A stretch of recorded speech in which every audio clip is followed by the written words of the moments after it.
Muy buenos Hola, buen días. día. Muy buenos días, Marcela. Te saluda Sergio Centenaro. Estoy con Ronnie Fuchs aquí en Radio Lateral haciendo este programa que se llama Con Fundamento Criollo en la Casa Patria Misiones. Estamos aquí en Posadas. Gracias por atendernos. No, Sergio, para mí es es un placer. Yo cada vez que hablo de estos temas de mi hermano y del resto de los 30.000, suelo conmocionarme, así que espero no emocionarme demasiado. Yo te escribía cuando hicimos el contacto y siempre digo lo mismo. Las bestias los quisieron desaparecer y ellos vuelven a aparecer y florecen en cada oportunidad que se da para que alguien hable de ellos, ¿no?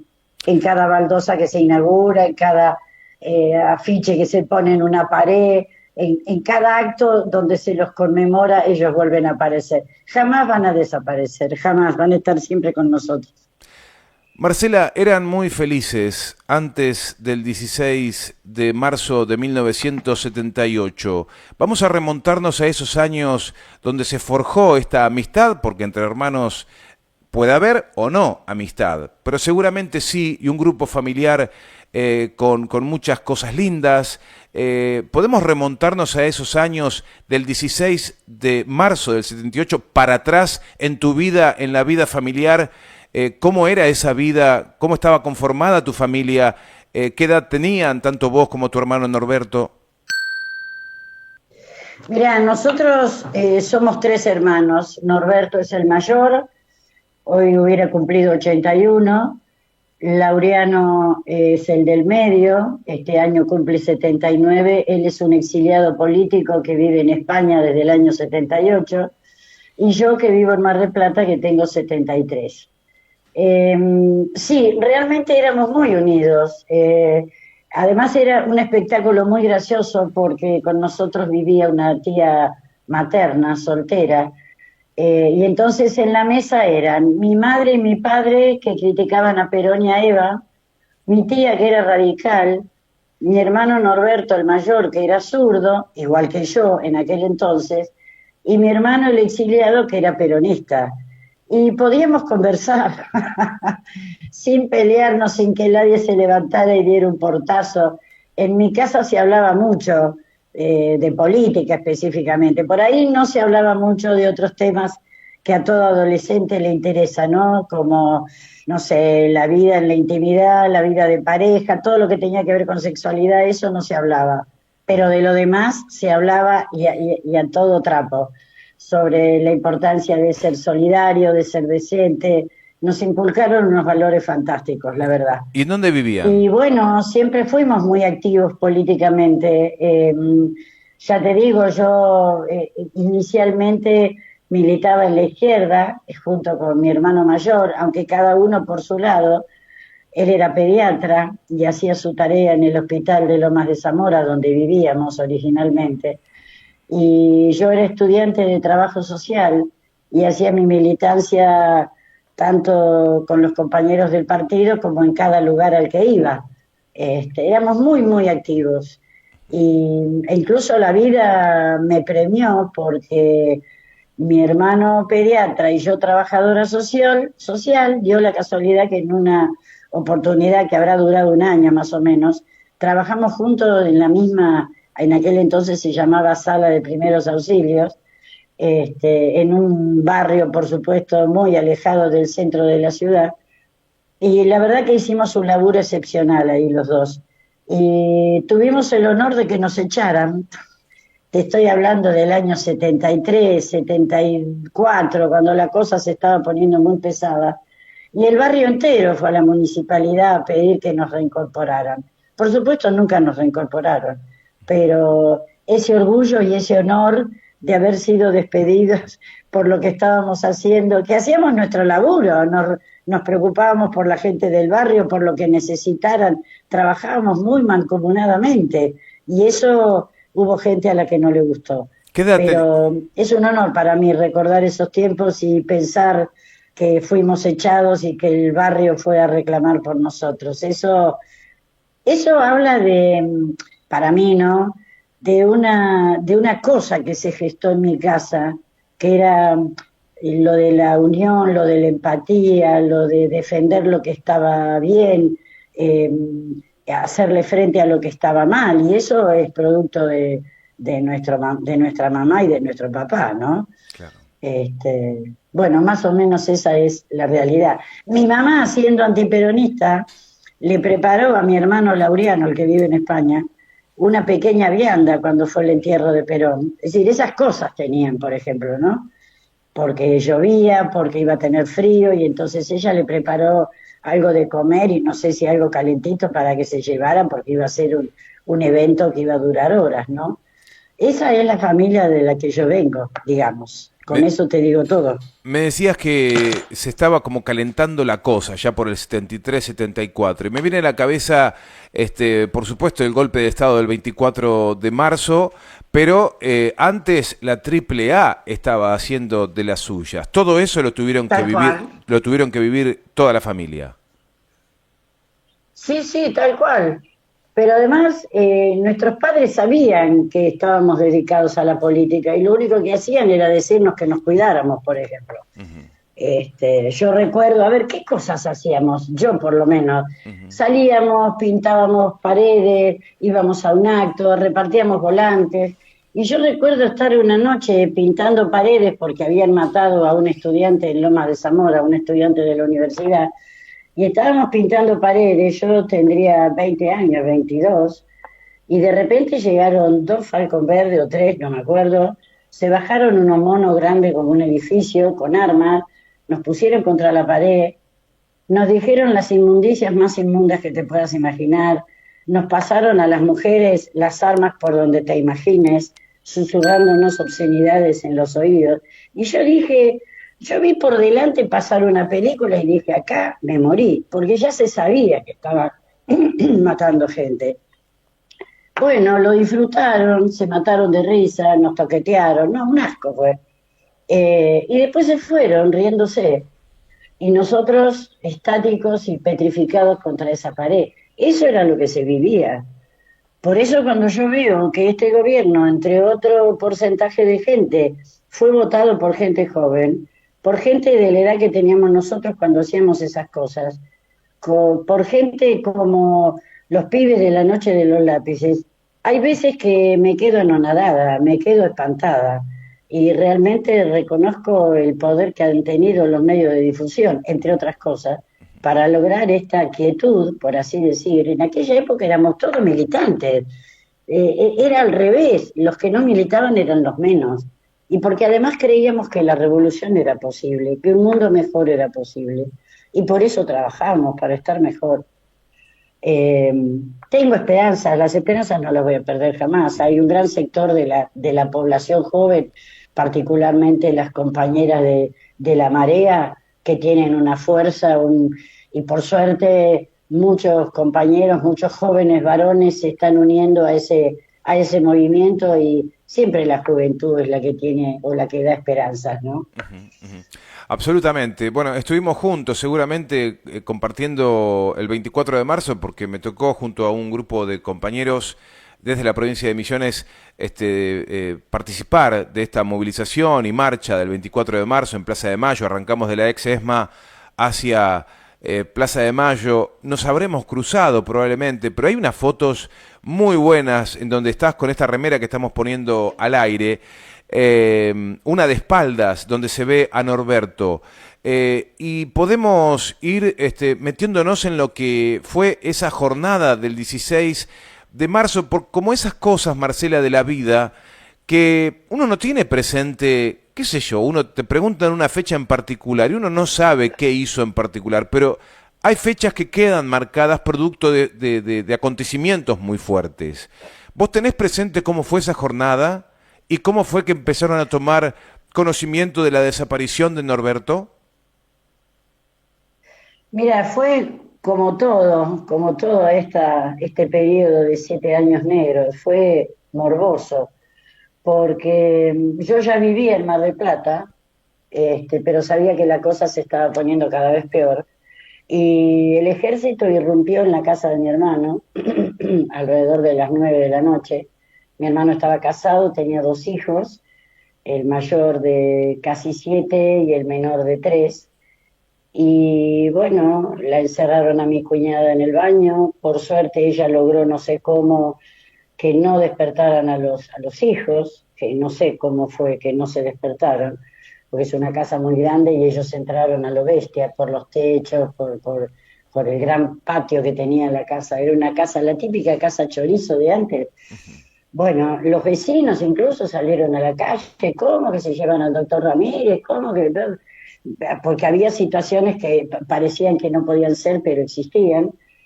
Y el ejército le dijo a mi hermano, decirle a tu mujer por qué te llevamos, que es la única información que tenemos. Y mi hermano le dice, a través de ella nos enteramos, que una noche él había sido llevado bajo la falsa información de curar a un niño conocido de él, un paciente, y que cuando él subió al auto lo habían encapuchado y era la guerrilla que lo secuestraba para obligarlo a curar a un guerrillero herido de bala.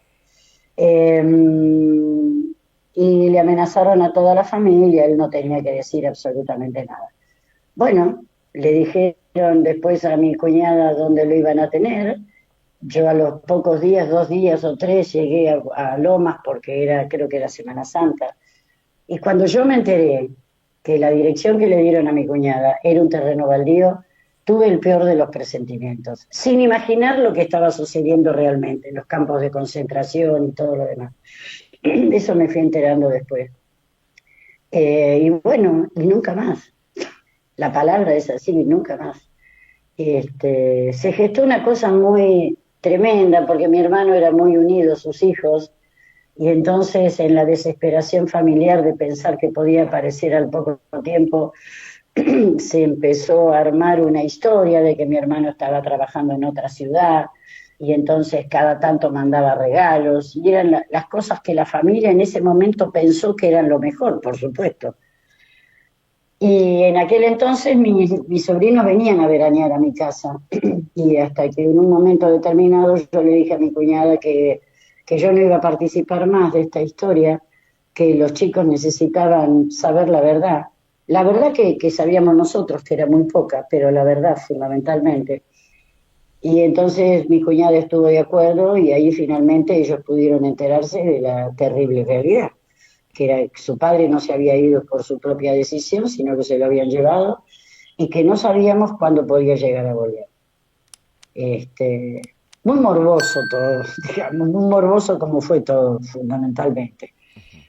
Tus padres, Después, en una oportunidad, aparecieron las chapas del auto, porque cuando se llevaron a mi hermano, se llevaron el auto, más adornos, más dinero, más todo lo que les gustó de la casa y tuvieron tiempo de robarse. Y aparecieron esas chapas como un olor, ¿no? Yo siempre digo que los muertos que no podemos enterrar siempre largan olor eternamente.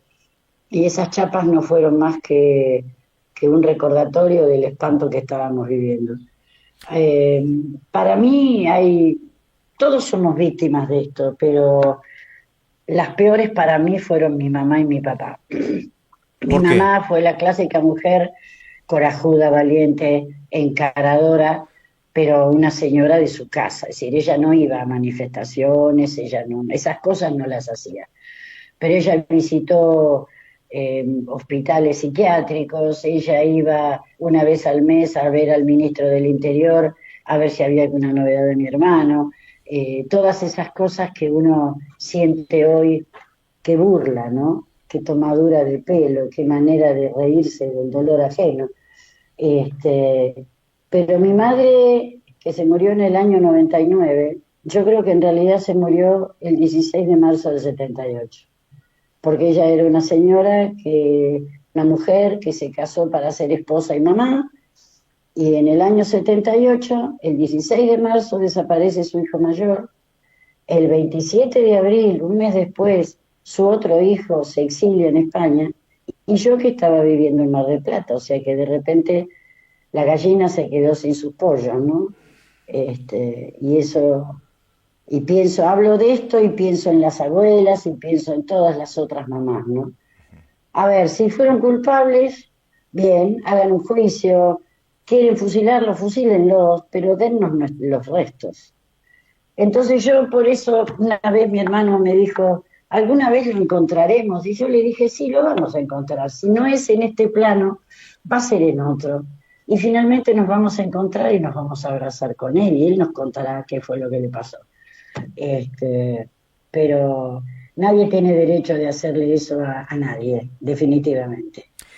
Marcela, Y sí, dime. no, quería repasar el momento en el que ingresan militares a la vivienda donde vivía Norberto, con la esposa, con los dos hijos, y le dicen, contale a tu esposa la razón por la que te llevamos, y le explica que poco tiempo atrás la guerrilla lo llevó a un lugar para curar a un guerrillero y lo obligaron a no decir nada. ¿Esa es la razón por la que los militares lo van y lo buscan y lo secuestran? No, por suerte, por así decir, no. ¿Por qué te lo digo con tanta certeza? Porque mi hermano Laureano, el que está en España, y yo nos sacamos sangre, la mandamos al equipo de antropología forense y ellos, amén del trabajo magnífico que hacen, van haciendo como un seguimiento, un armado de rompecabezas. Entonces van recogiendo testimonios, comentarios de quienes pudieron haber estado con este o con aquel en un centro clandestino y hasta donde pudieron llegar, la información que a mí personalmente me dieron es que él era apoyo externo de la guerrilla. Y entonces él colaboraba a su manera como médico, curando a quienes lo requirieran. Yo sospecho, y esto sí es una sospecha obviamente, que él curó a algún guerrillero herido de bala y las circunstancias hicieron que ese guerrillero cayera detenido y bueno, habrá saltado su nombre. Es lo único que te puedo decir. Esto ante la total sorpresa de mi cuñada. Mi cuñada es una buena mujer, pero no tenía información de las actividades de su esposo. O sea que mi hermano no había hablado con ella de esta historia, lo cual lo ubica en un lugar muy particular, porque bueno, yo creo que él hizo bien en guardarse toda la información para no comprometer a nadie más, pero me parece que hay situaciones que si no las compartís, obviamente por dentro terminas explotado, ¿no? Así que bueno, nosotros nos enteramos de todo esto que te estoy contando por lo que él dice delante del ejército, que obviamente tiene que ser verdad, porque si no el ejército le hubiera metido un culatazo ahí mismo y le hubiera dicho, no, flaco, decí la verdad, no te llevamos por esto, te llevamos por esto otro. Y sin embargo, esa fue la información que quedó. Yo quiero aclararte que ya te habrás dado cuenta, soy muy charleta, así que vos me frenás cuando quieras. No, no, no. Pero yo lo que quiero decir es que a mí, como militante que era tan fuerte, a mí me enorgullece esa jugada. A mí me enorgullece, pero también entiendo que a sus hijos no les produjo mucho orgullo, porque ellos se quedaron sin un papá. Es muy difícil, acá hay que interpretar el rol de cada uno y el lugar de cada uno. Para mí fue un orgullo, pero para mis sobrinos esa decisión de su papá los privó de vivir con su papá y eso produjo sus mambos también, ¿no? ¿Cuánto tiempo llegó a ejercer la medicina, Norberto? A ver, espera que haga cuentas. ¿Cuánto habrá? Habrá hecho, no sé, 10 años, por así decir. Pero ella pintaba así, porque por ejemplo, en Lomas de Zamora había un policlínico, un sanatorio privado, y mi hermano había querido entrar ahí, y entonces había comprado acciones. Pero mientras tanto trabajaba en el Hospital Gandulfo, que es el hospital nuestro de Lomas de Zamora. Y un amigo de él tuvo una hijita muy, muy extremadamente prematura, pesaba cerca de 700 gramos, una cosa así. Esto habrá sido en los 70, 72, 73, ponele.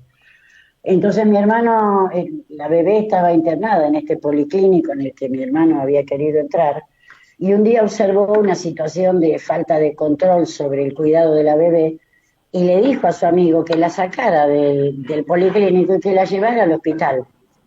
¿Te imaginás?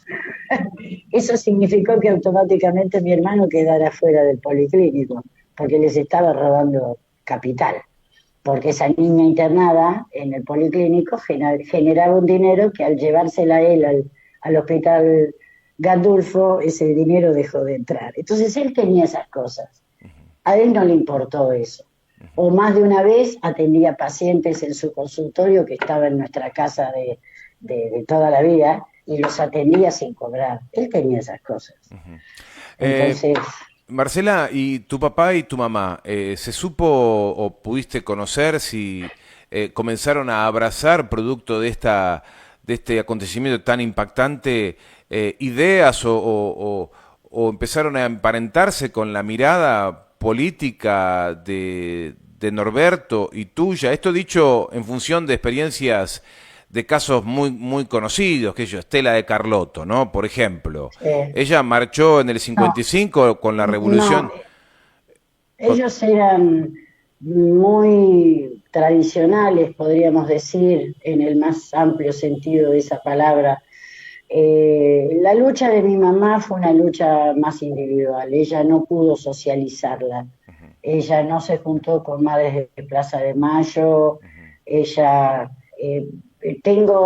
dio la casualidad que a través de un documental que se estrenó en Europa y mi hermano me mandó una copia, ellos fueron a hacer la famosa cola cuando vino Amnistía Internacional para ver qué era lo que pasaba con los desaparecidos, ellos fueron ahí. Ellos iban una vez al mes al Ministerio del Interior, lo que te dije antes, pero no, lo de ellos fue una cosa mucho más individual y de alguna manera cayeron, bueno, creo que todos, bastante dominados por el concepto de mejor de esto no hablemos, ¿no? O de si le pasó, por algo habrá de ser. Y sí, claro que por algo habrá de ser. Lo que pasa es que para gente como nosotros, ese por algo era un motivo de orgullo y de honor y una postura política frente a una realidad con la cual estábamos en total desacuerdo. y Pero ellos no pudieron colectivizar esta situación, les Mar- fue más individual, digamos. Marcela, ¿y tu militancia, no se vio comprometida durante la desaparición de tu hermano? ¿Tuviste conocimiento si te buscaban, si tuviste que aislarte? No, porque mi hermano desaparece en el 78 y yo ya desde principios del 76 estaba en Mar del Plata iniciando una nueva vida. Había formado una pareja, me había venido a vivir para acá, y estaba como alejada de los lugares donde yo deambulaba siempre, digamos. Así que en realidad yo per se no tuve ninguna dificultad. El que sí se sintió mucho más comprometido fue Laureano, porque posterior al secuestro de Norberto, allanan la manzana de al lado de mi casa de soltera. Y mi hermano Laureano tuvo el temor, el terror en realidad, de que se hubieran equivocado de manzana y lo estuvieran buscando a él. Pe- Por eso él se va. Pensé lo Pero mismo. yo no tuve. ¿Cómo? Pensé lo mismo. Cuando me dijiste que allanaron la manzana de al lado, pensé lo mismo. Sí. Lo buscaban a él. Sí, sí. Pero, a ver, esta gente se equivocaba poco, digamos, ¿no? Me parece a mí, por historias que he escuchado, pero ¿quién lo sabe? Yo no me hubiera quedado a averiguar a ver si se habían equivocado o no. Fue un dolor terrible porque me unían distintas cosas a cada uno de mis hermanos. Con Norberto el mayor, los dos somos muy extrovertidos, graciosos, charletas. El Laureano es más callado, más apocado, pero a Laureano me unían unas cosas y a Norberto otras. Y cuando Laureano se exilió, se me desgarró el corazón, porque era un amigo además de un hermano. La vida me ha permitido ir a verlo un par de veces y él después que volvió a la democracia, él volvió al país también un par de veces, pero ya su destino definitivamente es España, él ya no regresa. Además está con algunas dificultades de salud que en este momento tampoco le permiten viajar, pero yo hace unos pocos meses estuve con él, me fui a pasar las fiestas últimas, porque anduvo muy complicado con su salud, entonces dije, bueno, vámonos y estamos y pasamos las fiestas con él. Pero él sí sintió que se tenía que ir. Yo sentí, entre comillas, que al estar acá podía no sucederme nada. De hecho, no me sucedió, pero no sé si yo era un personaje tan peligroso para estos tipos. O no sé, o la suerte, no sé qué decirte. No sé. Marcela, ¿te llegó en algún momento la redención en tus sueños políticos? ¿En algún momento, a partir de esa tremenda experiencia de la detención y desaparición de uno de tus hermanos, a lo largo de tu vida, tuviste algún proceso político en el que pudiste sentir identidad? Eh, a ver, yo te decía que yo me inicié en la izquierda, muchos años en la izquierda. Cuando aparece Néstor, me empieza a sonar una campanita adentro. Cuando veo lo que hace Néstor y cuando aparece Cristina, mi paso es definitivo hacia el kirchnerismo de aquel momento. No sé si interpreté bien tu pregunta. Sí, sí, sí, sí, sí, la interpreté perfectamente, sí. Eh, yo creo que no es de compañeros públicamente criticar a los compañeros. Pero definitivamente yo me sentí engañada por Alberto, absolutamente engañada. Creo que él es responsable en gran medida de que haya ganado este enfermo mental que nos dirige.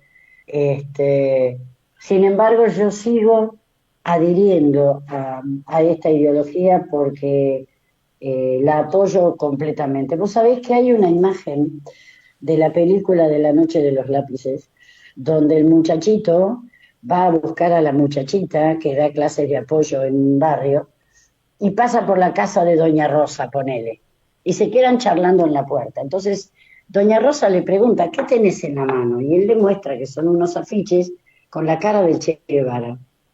Y Doña Rosa le dice, pero ¿y este quién es? Y él le explica quién es, pero mientras los dos están hablando, en la pared del fondo está la famosa y clásica foto de Perón y Eva que había y hay en todas las casas peronistas. Y yo sentí que el resumen de mi decisión al peronismo o mi adhesión estaba reducida en esa escena. La izquierda trabaja, hace muchísimas cosas que están bien, pero yo creo y me hago cargo de lo que digo, que este país jamás va a ser de izquierda. Y si es algo, es peronista. Está en el ADN. Es como el choripán, el café con leche y el pan con manteca y azúcar. Es definitivamente así. Yo no me arrepiento de mi cambio, no me arrepiento de mi decisión.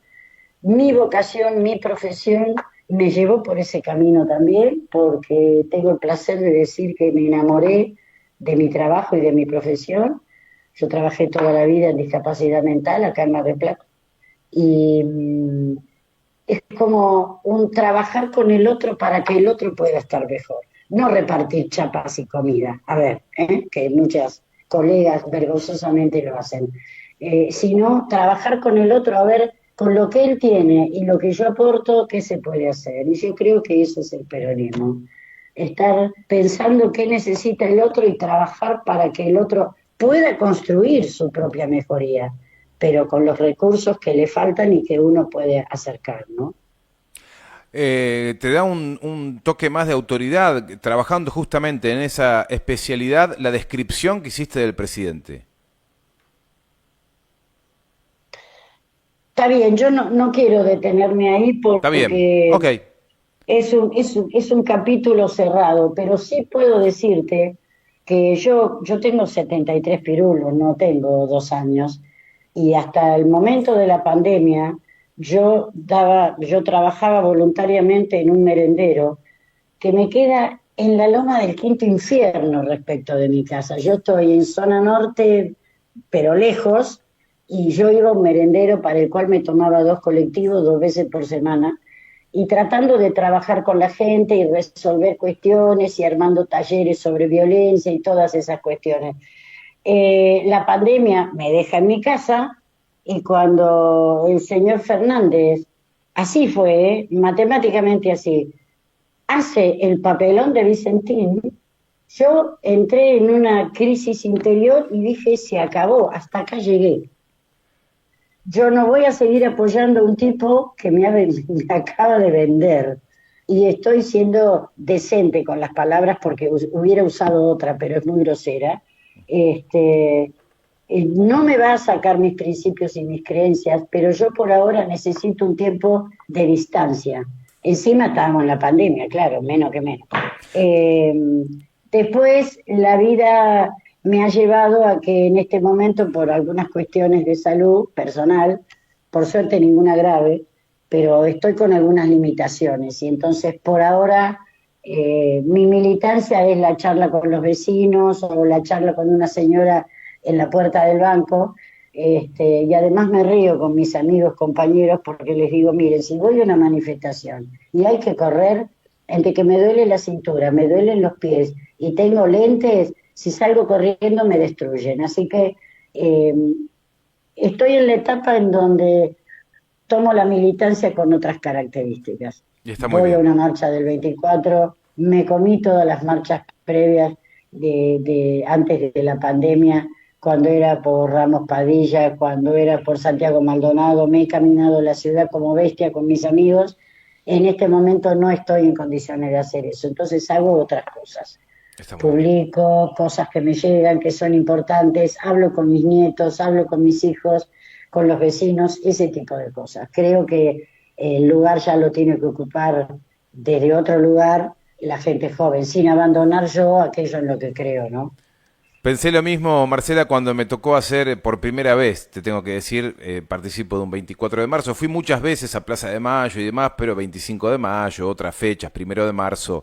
Pero 24 de marzo es la primera vez y te digo que no estoy ya, con 48 años estoy para hacer desde la ex ESMA hasta Plaza de Mayo 17 kilómetros. Me superó, No, claro. me superó.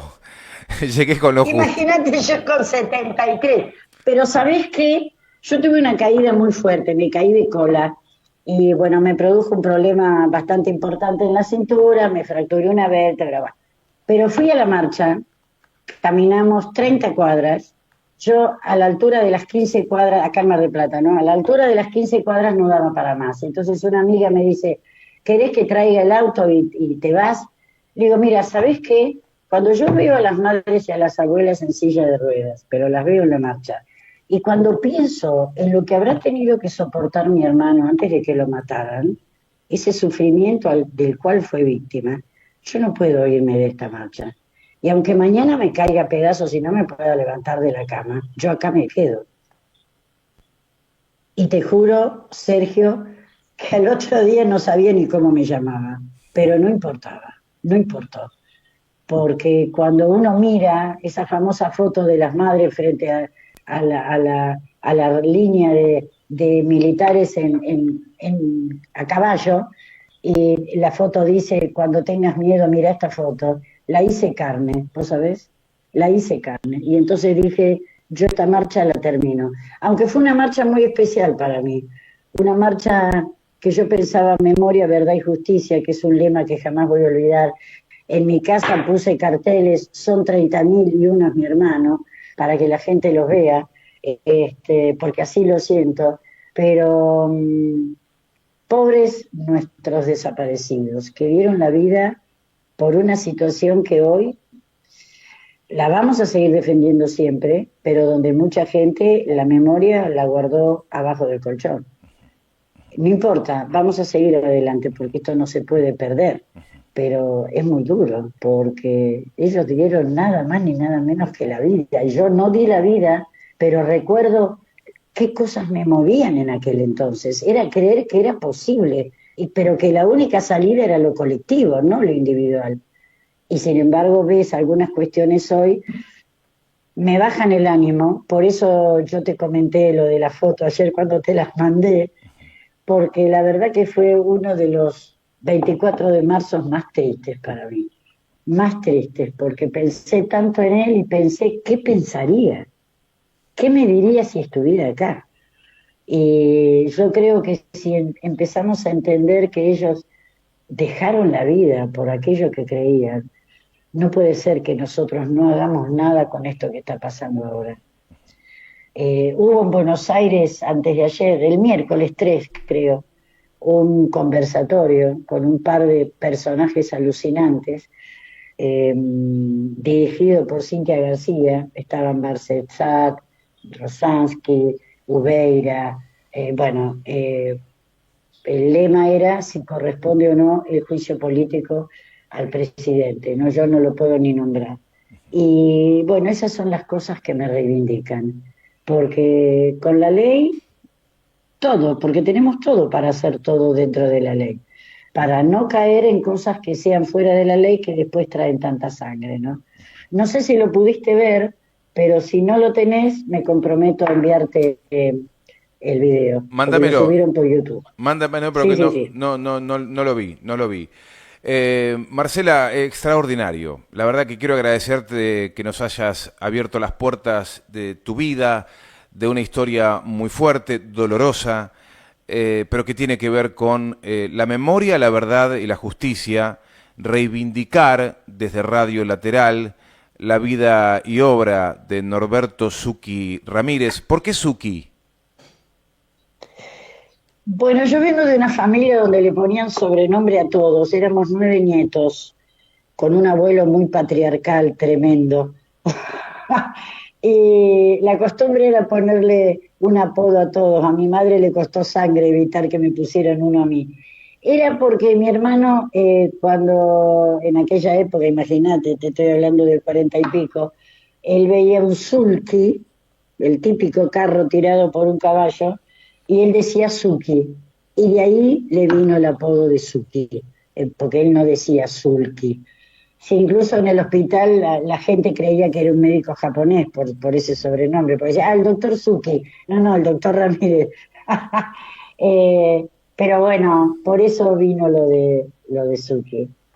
Un tipazo, un tipo eh, muy simpático, muy gracioso, muy ocurrente, muy enamoradizo también, eh, pero que bueno, decidió que la mejor manera de trabajar en esto era jugándosela de esta manera, ¿no? Yo siempre digo que mi mamá, que fue una mujer sumamente amorosa, amorosa en el sentido de brindar amor, nosotros terminábamos de cenar y cada noche uno de nosotros nos sentábamos un ratito a UPA, y te estoy hablando de gente de más de 20 pirulos.